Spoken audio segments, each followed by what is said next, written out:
ਸਾਰਿਆਂ ਨੂੰ ਜੈ ਮਸੀਹ ਦੀ। ਅੱਜ ਮੈਂ ਇਸ ਵੀਡੀਓ ਵਿੱਚ ਦੱਸਾਂਗਾ ਕਿ ਇਜ਼ਰਾਈਲ ਦੇਸ਼ ਇੰਨਾ ਜ਼ਿਆਦਾ ਚਮਤਕਾਰੀ ਤੇ ਤਾਕਤਵਰ ਕਿਉਂ ਹੈ। ਵੀਡੀਓ ਸ਼ੁਰੂ ਕਰਨ ਤੋਂ ਪਹਿਲਾਂ ਮੈਂ ਤੁਹਾਨੂੰ ਰਿਕਵੈਸਟ ਕਰਦਾ ਹਾਂ, ਜਿਸ ਨੇ ਮੇਰੇ ਚੈਨਲ ਨੂੰ ਸਬਸਕ੍ਰਾਈਬ ਨਹੀਂ ਕੀਤਾ, ਪ੍ਰਭੂ ਦੇ ਨਾਮ ਵਿੱਚ ਸਬਸਕ੍ਰਾਈਬ ਕਰ ਲਓ ਤੇ ਬੈਲ ਆਈਕਨ ਨੂੰ ਪ੍ਰੈਸ ਕਰ ਦਿਓ ਤਾਂ ਕਿ ਮੇਰੀ ਹਰ ਵੀਡੀਓ ਤੁਹਾਡੇ ਤੱਕ ਪਹਿਲਾਂ ਪਹੁੰਚ ਸਕੇ। ਇਜ਼ਰਾਈਲ ਇੱਕ ਚਮਤਕਾਰੀ ਦੇਸ਼ ਹੈ। ਇਸ ਉੱਤੇ ਸਭ ਤੋਂ ਜ਼ਿਆਦਾ ਹਮਲੇ ਹੋਏ, ਇੱਥੇ ਬਹੁਤ ਜ਼ਿਆਦਾ ਯੁੱਧ ਹੋਏ, ਇੱਥੇ ਬਹੁਤ ਜ਼ਿਆਦਾ ਰਾਜੇ ਮਹਾਰਾਜਾ ਆਏ, ਪਰ ਅੱਜ ਉਹਨਾਂ ਦਾ ਕੋਈ ਵੀ ਨਾਮੋ ਨਿਸ਼ਾਨ ਨਹੀਂ ਹੈ। ਪਰ ਇਜ਼ਰਾਈਲ ਅੱਜ ਵੀ ਉੱਦਾਂ ਦਾ ਹੀ ਬਣਿਆ ਹੋਇਆ ਹੈ।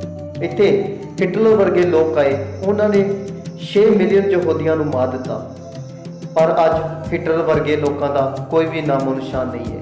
ਪਰ ਇਜ਼ਰਾਈਲ ਤੇ ਯਹੂਦੀ ਅੱਜ ਵੀ ਨੇ।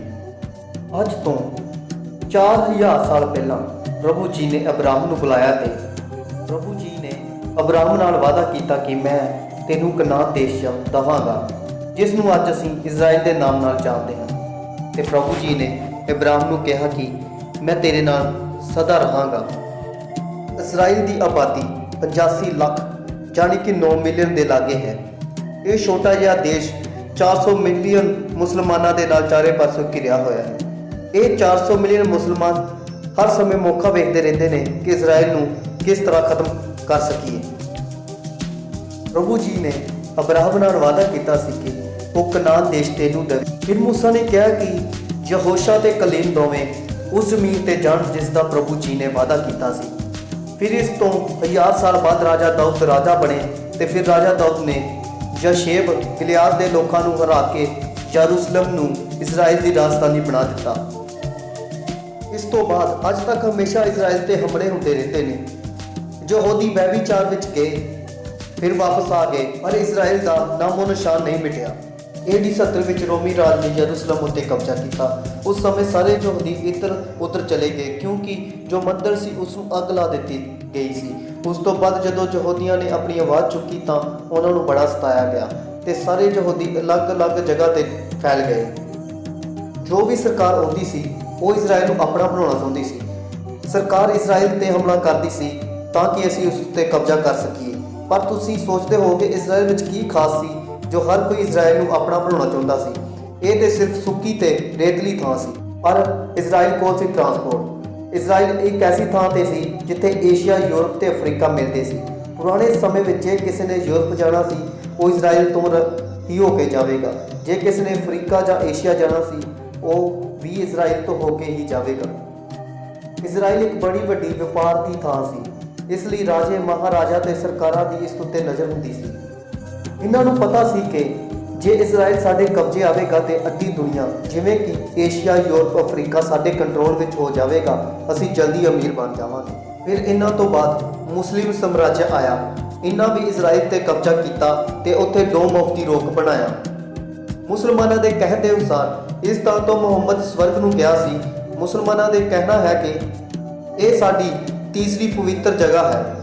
ਫਿਰ ਉਸ ਸਮੇਂ ਤੋਂ ਲੈ ਕੇ ਸਨ 1880 ਤੱਕ ਦੁਨੀਆ ਵਿੱਚ ਯਹੂਦੀ ਖਿਲਰੇ ਰਹੇ ਤੇ ਵੱਖ-ਵੱਖ ਥਾਂ ਤੇ ਚਲੇ ਗਏ। ਸਨ 1880 ਵਿੱਚ ਯੂਰਪ ਵਿੱਚ ਰਹਿ ਰਹੇ ਸਾਰੇ ਯਹੂਦੀਆਂ ਨੇ ਜ਼ੋਨਿਸਟ ਮੂਵਮੈਂਟ ਦੀ ਸ਼ੁਰੂਆਤ ਕੀਤੀ। ਇਹ ਇੱਕ ਉਹ ਮੂਵਮੈਂਟ ਸੀ। ਯਹੂਦੀਆਂ ਦਾ ਕਹਿਣਾ ਸੀ ਕਿ ਸਾਰੇ ਯਹੂਦੀਆਂ ਨੂੰ ਦੁਬਾਰਾ ਇਜ਼ਰਾਈਲ ਵਿੱਚ ਜਾਣਾ ਪਵੇਗਾ ਤੇ ਅਸੀਂ ਵਾਪਸ ਜਾਵਾਂਗੇ ਤੇ ਦੁਬਾਰਾ ਇਜ਼ਰਾਈਲ ਨੂੰ ਜਾ ਕੇ ਬਚਾਵਾਂਗੇ। ਉਸ ਸਮੇਂ ਵਿੱਚ ਅਹਿਮ ਭੂਮਿਕਾ ਨਿਭਾਈ ਸੀ ਥੈਓਡੋਰ ਹੈਜ਼ਲ ਨੇ। ਉਸ ਸਮੇਂ ਵਿੱਚ ਯਹੂਦੀ ਸੰਸਕ੍ਰਿਤੀ ਖਤਮ ਹੋਣ ਤੇ ਸੀ, ਪਰ ਇਹਨਾਂ ਦੁਬਾਰਾ ਹੀਬਰੂ ਯੂਨੀਵਰਸਿਟੀ ਦੀ ਸ਼ੁਰੂਆਤ ਕੀਤੀ, ਆਪਣੀ ਭਾਸ਼ਾ, ਆਪਣੀ ਸੰਸਕ੍ਰਿਤੀ ਨੂੰ ਸੰਭਾਲ ਲਿਆ। ਫਿਰ ਯੂਨਾਈਟਿਡ ਨੇਸ਼ਨ ਨੇ 14 ਮਈ 1948 ਵਿੱਚ ਇਜ਼ਰਾਈਲ ਦੇਸ਼ ਨੂੰ ਇੱਕ ਵਾਰ ਫਿਰ ਦੁਬਾਰਾ ਨਵਾਂ ਦੇਸ਼ ਘੋਸ਼ਿਤ ਕਰ ਦਿੱਤਾ।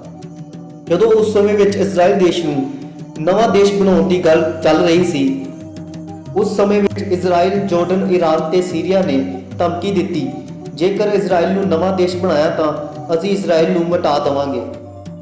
ਪਰ ਫਿਰ ਵੀ ਯੂਨਾਈਟਿਡ ਨੇਸ਼ਨ ਨੇ ਇਜ਼ਰਾਈਲ ਨੂੰ ਨਵਾਂ ਦੇਸ਼ ਬਣਾ ਦਿੱਤਾ।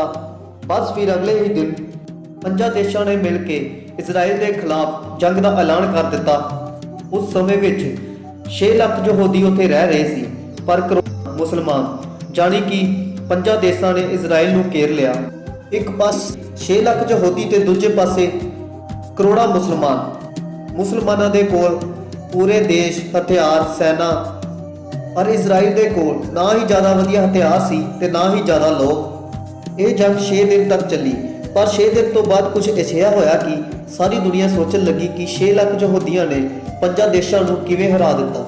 ਪੂਰੀ ਦੁਨੀਆ ਸੋਚਦੀ ਰਹੀ ਕਿ ਇਜ਼ਰਾਈਲ ਨੇ ਇਹ ਕਿੱਦਾਂ ਕਰ ਦਿੱਤਾ ਹੈ।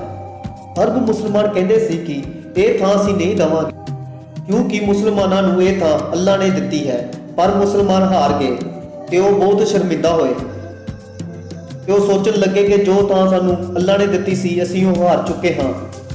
ਇਸੇ ਕਰਕੇ ਮੁਸਲਿਮ ਅੱਜ ਵੀ ਯਹੂਦੀਆਂ ਤੋਂ ਚਿੜਦੇ ਨੇ।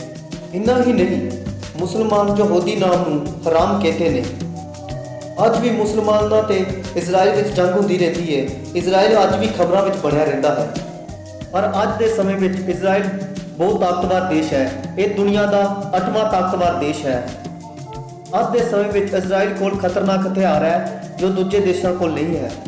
ਇਜ਼ਰਾਈਲ ਇੱਕ ਰੇਤਲੀ ਥਾਂ ਤੇ ਹੈ, ਪਰ ਇਜ਼ਰਾਈਲ ਕੋਲ ਇੱਕ ਐਸੀ ਤਕਨੀਕ ਹੈ ਜੋ ਰੇਤਲੀ ਥਾਂ ਤੋਂ ਵੀ ਉਹ ਖੇਤੀਬਾੜੀ ਕਰਦੇ ਹੈ। ਇਜ਼ਰਾਈਲ ਇਸ ਕਰਕੇ ਮਹਾਨ ਸੀ ਕਿਉਂਕਿ ਪ੍ਰਭੂ ਉਸ ਦੇਸ਼ ਦੇ ਨਾਲ ਹੈ। ਜਿਸ ਨਾਲ ਪ੍ਰਭੂ ਆਪ ਹੁੰਦੇ ਨੇ ਉਹ ਇਨਸਾਨ ਮਹਾਨ ਹੋ ਜਾਂਦਾ ਹੈ। ਇਹ ਸੀ ਉਹ ਸਟੋਰੀ ਜਿਸ ਕਰਕੇ ਇਜ਼ਰਾਈਲ ਬੜਾ ਚਮਤਕਾਰੀ ਤੇ ਤਾਕਤਵਰ ਸੀ। ਇਹ ਸਟੋਰੀ ਤੁਹਾਨੂੰ ਕਿੱਦਾਂ ਦੀ ਲੱਗੀ ਕਮੈਂਟ ਕਰਕੇ ਜ਼ਰੂਰ ਦੱਸਿਓ। ਵਧੀਆ ਲੱਗੇ ਤਾਂ ਸ਼ੇਅਰ ਲਾਈਕ ਜ਼ਰੂਰ ਕਰਨਾ। ਸਾਰਿਆਂ ਨੂੰ ਜੈ ਮਸੀਹ ਦੀ। ਆਮੀਨ।